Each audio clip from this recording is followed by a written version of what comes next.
नमस्कार, Dhirendra पुंडी news point में आप सभी का एक बार फिर से स्वागत है। अब आतंकियों को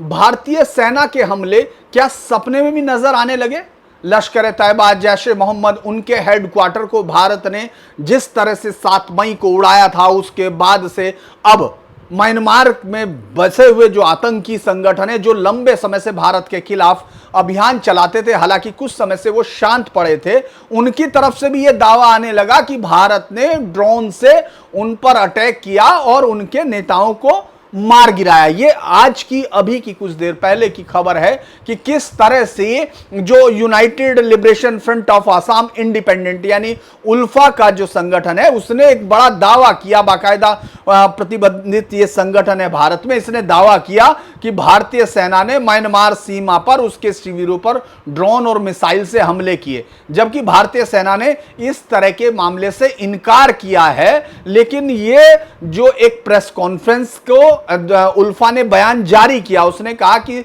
रविवार को सुबह ही भारत ने कई मोबाइल शिविरों को ड्रोन से निशाना बनाया है और उसके मुताबिक उनके हमलों में नयन असोम उर्फ नयन मेधी मारा गया, जो उसकी निचली परिषद का अध्यक्ष था, और उसमें 19 लोग घायल हुए हैं। यह बात तो उसने की है, हालांकि जो भारत सेना के अधिकारियों ने इस बात को पूरी तरह खारिज किया। उन्होंने कहा कि भारतीय सेना के इस तरह के ऑपरेशंस की कोई जिम्मेदारी नहीं। प्रतिबंधित संगठन ने तो और बड़ा दावा भारत सरकार पर किया है। उल्फा ने एक और बयान बाद में जारी किया कि उसके शिविर पे उस समय भी मिसाइलें दागी गई जब उसके मारे गए नेता का अंतिम संस्कार किया जा रहा था। इसी प्रेस कॉन्फ्रेंस के दौरान उसने कहा, दूसरे हमले के दौरान भी 2 अन्य वरिष्ठ नेता ब्रिगेडियर गणेश असोम और कर्नल प्रदीप असोम मारे गए हैं, जबकि कई अन्य नागरिक और जो सैनिक है, उनके सदस्य जिनको वो लोग सैनिक मानते हैं, उनको घायल हुए हैं। हालांकि जो हेमंत बिस्व शर्मा, उन्होंने भी क्लियर किया कि किसी भी तरह का पुलिस, राज्य पुलिस इस तरह के ऑपरेशन में शामिल नहीं है, भारत की तरफ से कोई हमला नहीं किया। और उन्होंने कहा कि असम पुलिस तो है ही नहीं, हमारी धरती से इस तरह का कोई हमला नहीं किया गया। भारत इस तरह के उसमें सेना अभियानों पर जारी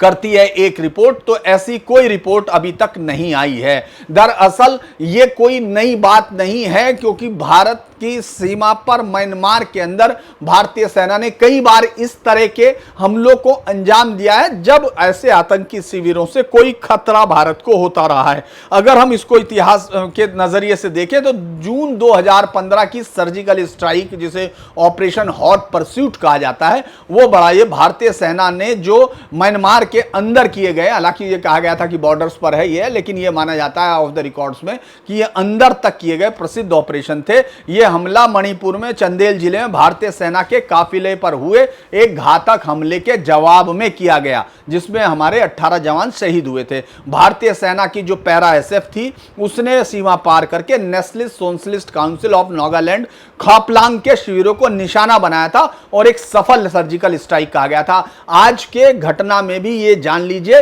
कि उसने भी ये दावा किया है, यानी बाद में इसने जो national Socialist Council of Nagaland के जो खापलांग ग्रुप है, उसने इसमें भी दावा किया है कि उस पर भी हमला हुआ है, उसके भी कई लोगों के मारे जाने का उसने इस तरह से दावा किया है। इसी तरह से ऑपरेशन सनराइज जो 2019 में भारतीय और म्यांमार की सेनाओं ने मिलकर चलाया था, ये एक समन्वित अभियान था जहां कई विद्रोही शिविरों को निशाना बनाकर नष्ट किया गया था। इसमें United Liberation Front of Assam और National Democratic Front of Bodoland और National Socialist Council of Nagaland जैसे कई समूहों के ठिकाने शामिल थे। इस ऑपरेशन का जो मुख्य उद्देश्य था, जो 2019 में जिसे ऑपरेशन सनराइज कहा गया, उसका जो मल्टी मॉडल ट्रांजिट ट्रांसपोर्ट परियोजना को सुरक्षित भी करना था, जो भारत एक उसके साथ कर रहा, क्योंकि अराकान आर्मी इस पर हमला करना चाह रही थी। अब ये एक बड़ा जो है, ये एक बड़ा मुझे लगता है कि एक बड़ा मामला हो सकता है। भारत सरकार की तरफ से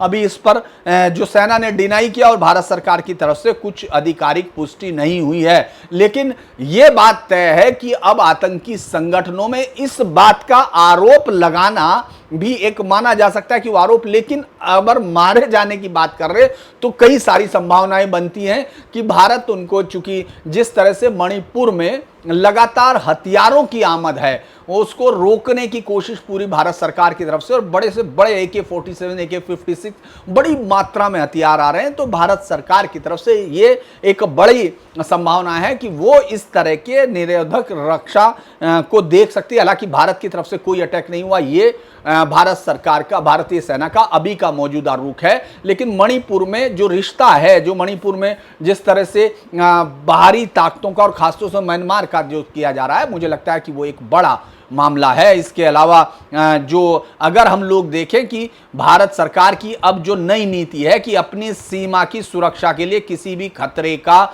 मुकाबला करेगा, म्यांमार के साथ अच्छे नहीं हैं और इस तरह के संबंध अच्छे नहीं है, और इस तरह के ऑपरेशन जो है दोनों देशों की सेनाओं के बीच में समन्वय और खुफिया विभाग पर कहा गया है। लेकिन मुझे लगता है कि अगर हम लोग इसको देखें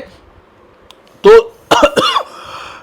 माफ, ये भी कहा जा सकता है क्या ये आरोप झूठे हो सकते हैं, तो क्या इनसे फायदा मिल सकता है, या तो वो अपने समर्थकों में सहानुभूति बढ़ाना चाहता है क्योंकि अब असम का चुनाव आना है और उनके पास अब कोई भी स्पेस नहीं है। आप देख सकते हैं कि कोई भी अब उल्फा की वहां चर्चा नहीं होती। हालांकि एक खामोशी अंदर घूमती रहती है कि हाँ इस तरह का, लेकिन अब असम में उनका कोई असर दिखाई नहीं जाता, ताकि वो इस हमले को इसलिए भी कर सकते हैं इस तरह भी, अगर उनके आपस की लड़ाई के अलावा हो, क्योंकि उनको सहानुभूति मिले या नए रूटों को भर्ती करना चाहें, और खास तौर से वो भारत पर दबाव भी बनाना चाहते हैं। पाकिस्तान इस तरह का, जिस तरह का काउंटर नैरेटिव करना चाहता है, उसमें ये भारत के ऊपर इस तरह का कि भारत अंतर्राष्ट्रीय नियमों को नहीं मानता है, तो वो भी, जबकि भारत सीधे तौर पर कहता है उसको अपनी रक्षा का अधिकार है और वो जुड़े। और इस तरह के जो ऑपरेशन है, मुझे लगता है एक साइकोलॉजिकल वार का भी इस्तेमाल कर सकता है वो स्थानीय आबादी में इस तरह की चीज, या अपना कोई ऑपरेशन से पहले और अपनी कमजोरियों को छिपाना चाहता है कि आंतरिक कमजोरियां उसकी बढ़ गई हैं। म्यांमार में जिस तरह की स्थिति खराब है वो उसके संगठन पर असर डालती होगी। लेकिन ये एक बड़ी मैं इसको मानूंगा, क्योंकि लंबे समय से कभी भारतीय सेना पर इस तरह के आरोप नहीं लगाए कि वो साफ तौर पर आतंकी शिविरों का सफाया करती है। ये हाल फिलहाल की भारतीय सेना है जिसने इस बदलाव को शुरू किया है, और मुझे लगता है कि ये एक बड़ा बदलाव है चुनाव से पहले। तो इस पर अभी हम लोगों को इंतजार होगा कि भारत सरकार क्या कहती है। लेकिन इस वक्त खबर यही है कि आतंकी संगठन खुद ही ये बता रहे हैं कि साहब उनके शिविरों को भारतीय सरकार ने अटैक करके नष्ट किया है। ये एक बदलाव है। अगर आपको ये वीडियो पसंद आए, लाइक कीजिए, सब्सक्राइब कीजिए और शेयर कीजिए। नमस्कार।